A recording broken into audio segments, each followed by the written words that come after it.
Muy buenas tardes, muy buenas noches o muy buenos días, dependiendo del horario que nos estén viendo. Sean bienvenidos a este módulo de IGRP para la parte práctica del examen de CCIE de Routing y Switching. Este protocolo, sin duda alguna, es uno de los IGPs que Cisco siempre va a colocar dentro de sus exámenes, no importando el nivel, ya sea CCNA, CCNP o en este caso el CCIE. Vamos a hablar acerca de sus características principales y vamos a hablar acerca de las variantes que durante el examen les pueden preguntar o les pueden colocar en el laboratorio o en el examen escrito. Ok, entonces vamos a iniciar con este IGP para posteriormente dar una introducción de OSPF, y el último de los protocolos que se estarán trabajando será BGP. Esto es como un complemento al curso de CCIE, y sin duda alguna pues es fundamental conocer las características. Para empezar, pues podemos hablar que IGRP es un protocolo propietario de Cisco hasta no hace mucho que fue liberado como un estándar.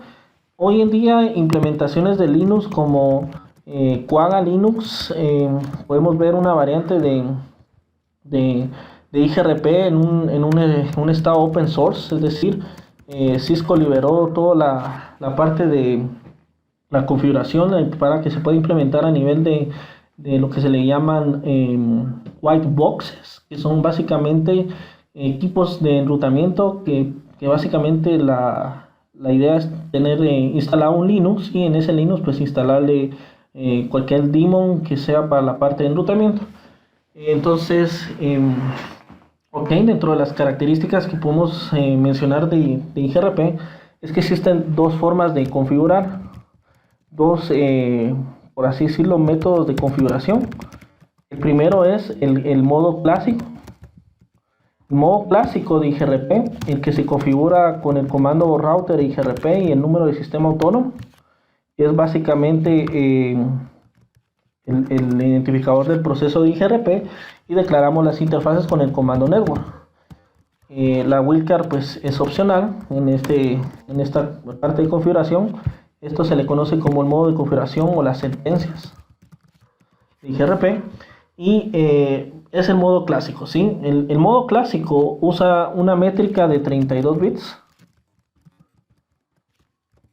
¿sí? Y es el que tiene las versiones de iOS desde la versión 12.0. Es decir, IGRP es un protocolo que es una versión mejorada del clásico IGRP de Cisco. Hoy en día, pues sin duda alguna, es uno de los protocolos que se utilizan a nivel de Enterprise porque tiene ciertas ventajas como la facilidad de configuración y sobre todo la capacidad que tiene IGRP de embebidamente calcular una ruta de backup. Las rutas de backup o las famosas rutas Physical Successor son las rutas de backup que instala el IGP como tal de forma precalculada. Sería una de las características de una Physical Successor.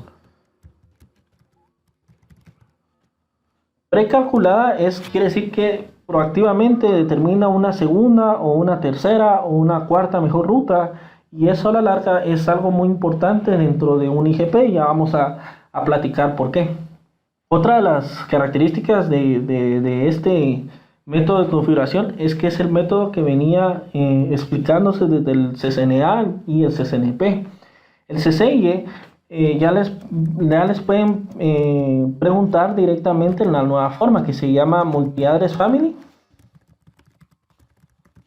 o el modo que se le conoce como Name Mode. El modo Name Mode, la diferencia que tiene es de que su métrica es de 64 bits. ¿Por qué?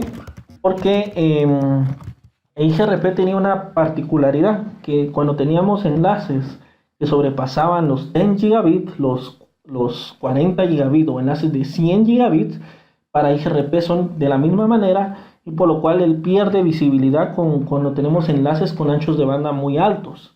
Claro está que la métrica pues siguen siendo 5 constantes. En este caso las 5 constantes es K1, K2, K3, K4 y K5, donde básicamente K1 y K3 se encuentran activos, que viene siendo lo que sería el bandwidth y en este caso el delay. El problema es que IGRP, como les digo, es un protocolo que no tiene visibilidad del ancho de banda en interfaces que sobrepasan, en este caso, las 10 gigabit, 40 gigabit, 100 gigabit. O sea, para él es como que si hubieran interfaces de 1 giga. Él no tiene visibilidad más allá de eso si usamos el modo clásico. Entonces, por eso es que hoy en día siempre se recomienda utilizar el modo que se le conoce como Name Mode o el Multi-Address Family. En este caso, la K2, que es la carga, y K4, que es en este caso la confiabilidad, y K5, que sería también la confiabilidad, es básicamente un parámetro dinámico. Podemos mencionar que K2, K4 y K5 son constantes que vienen apagadas por default, y que al activarlas, pues básicamente Cisco no lo recomienda por la sencilla razón de que la métrica estuviese variando conforme va pasando el tiempo, conforme se vaya saturando una interfaz. Entonces, por ejemplo, una de las características pudiese ser más o menos si yo tengo varios enlaces, si tengo varios routers. Por ejemplo, tengo varios routers y cada router tuviese, por así decirlo, enlaces entre ellos. Cada router tendría que venir y de determinar cuál es, en este caso, por ejemplo, si hablamos de métricas absolutas, con un valor absoluto, podemos decir que, por ejemplo, este enlace pudiese dar como resultado una métrica de 2, una métrica de 1, y aquí podemos tener métricas que cambien, que sean constantes. Imaginemos de que, por ejemplo, esta interfaz se satura, por alguna razón llega al 100% de utilización, pues básicamente la métrica forzaría de que el tráfico se viniese por otro camino. Entonces, las constantes K2 y K4 y K5 son constantes que se les conocen como constantes dinámicas, mientras que K1, bandwidth, y K3, que es el delay, o en este caso el retardo, se les llaman métricas estáticas, ya que no cambian conforme va pasando el tiempo. Claro está de que si a nosotros nos conviene activar K2 o K4 o K5, tenemos que estar garantizando de que la carga de una interfaz es un valor de métrica, y eso en algunos escenarios nos puede ser útil por la simple razón de que si existe saturación en un link, pues obviamente yo voy a desear que el protocolo se dé cuenta y en base a eso reroute el tráfico a una interfaz que se encuentre menos saturada. Entonces, digamos, eso es dentro de lo interesante acá. Si vemos la parte de IGRP Name Mode RFC, si vemos el publicado de IGRP, claro está que esto no es un RFC como tal, sino que es un escrito donde está la documentación de IGRP en la IETF, porque básicamente, como les repito, esto está dentro de los documentos de IETF publicado, ¿verdad? Para, en este caso, poder analizar cómo es que funciona el protocolo. Entonces, si se dan cuenta, dice IGRP, Interior Gateway Routing Protocol, fue publicado el 18 de febrero de 2013. Esa fue la fecha en la que el documento se volvió un estándar como tal. Y aquí podemos ver, por ejemplo, parte de lo que correspondería al protocolo como tal. Es algo muy importante que esta documentación pues se lea en su totalidad, porque muchas de las preguntas del examen de CCIE, el escrito al menos, vienen de aquí, ¿sí? Aquí les explican, por ejemplo, todo cómo funciona el successor, el physical successor, la parte de cómo funcionan los mensajes de IGRP, por ejemplo, dual, en este caso es el algoritmo que utiliza IGRP para determinar la mejor ruta. Y los mensajes, obviamente, en este caso son mensajes que se les considera mensajes con acuse de recibo, que es el update, el query, reply.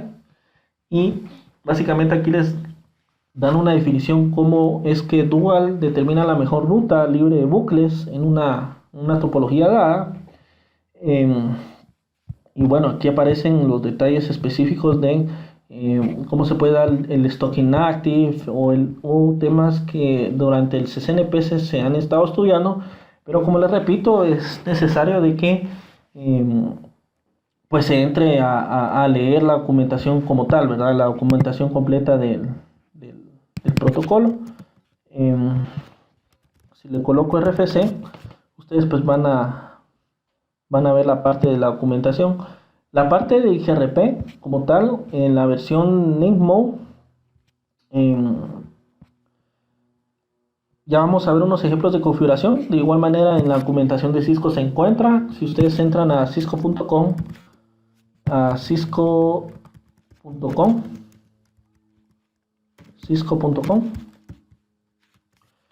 hasta abajo vamos a encontrar el apartado de documentación.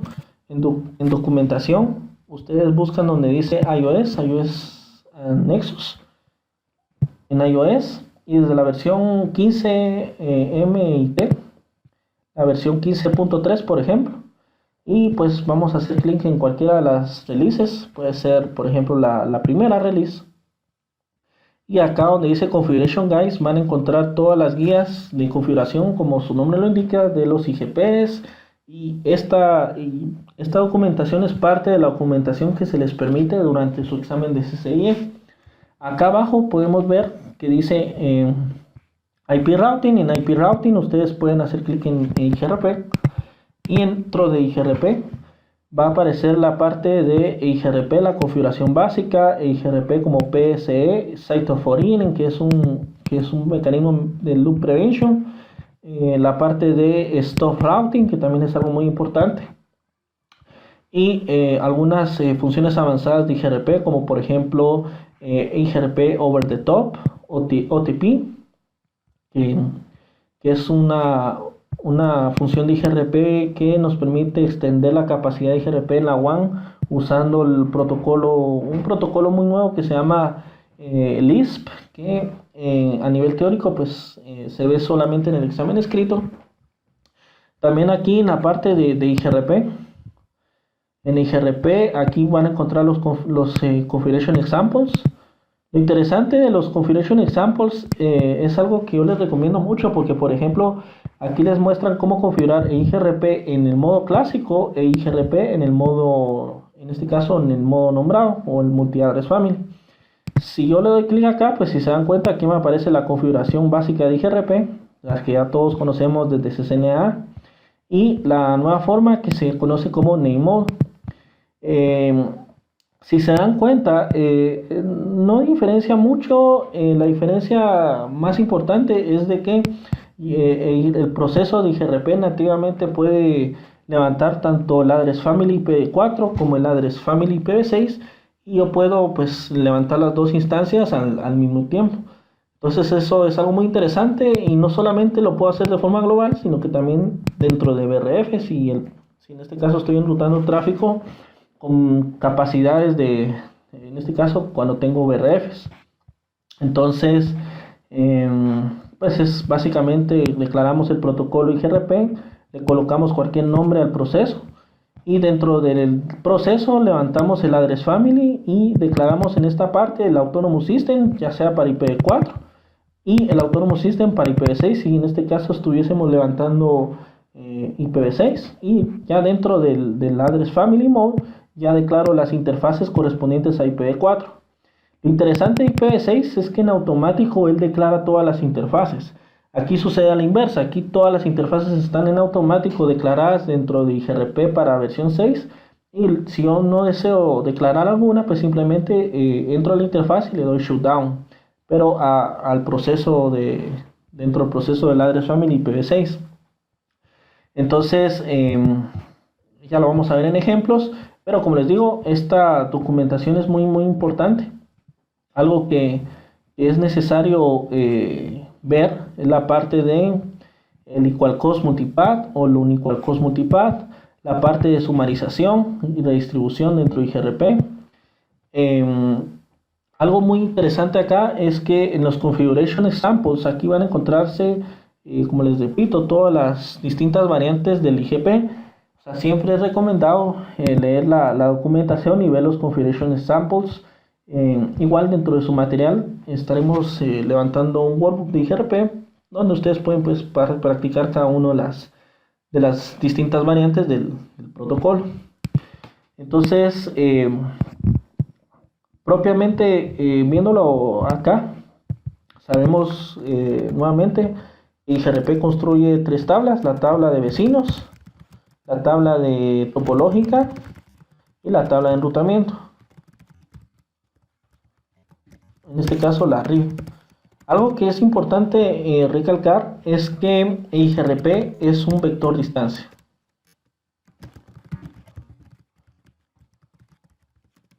El marketing de Cisco les dice a ustedes de que IGRP es un protocolo que se le llama Advanced Distance Vector o híbrido, pero en su efecto como tal, IGRP es un vector distancia. ¿Por qué? Esto es algo muy importante de recalcar porque, por ejemplo, si este fuese el router A y este fuese el router B, C y D, y si tuviésemos una cadena de routers por aquí, algo muy importante es que para A, el llegar a la ruta X es a través de uno de los vectores, que puede ser el router el de arriba, el de que se encuentra horizontal o vertical o en diagonal.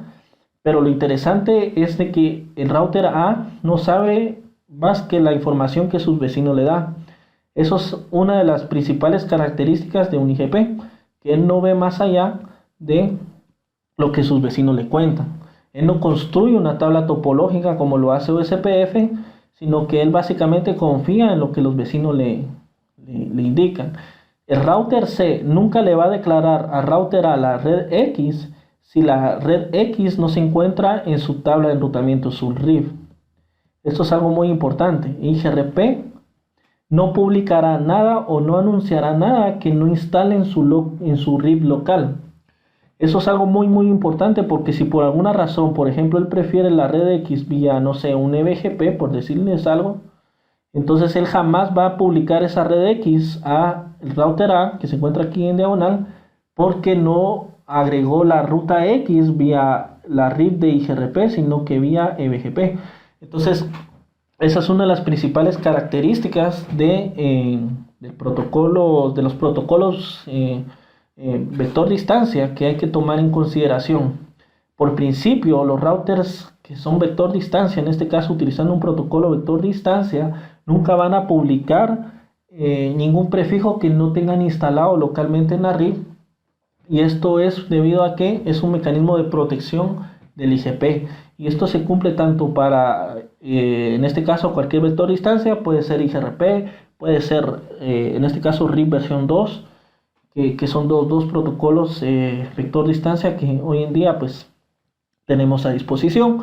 Entonces, obviamente, IGRP es mucho más escalable que RIB. ¿Por qué? Porque él mantiene activamente una adyacencia, cosa que no hace en este caso RIB, y es más eficiente a la entrega y manejo de sus paquetes. En este caso, los paquetes de IGRP no son publicados en broadcast como lo hace RIB versión 1, sino que los manda a la dirección 224.0010.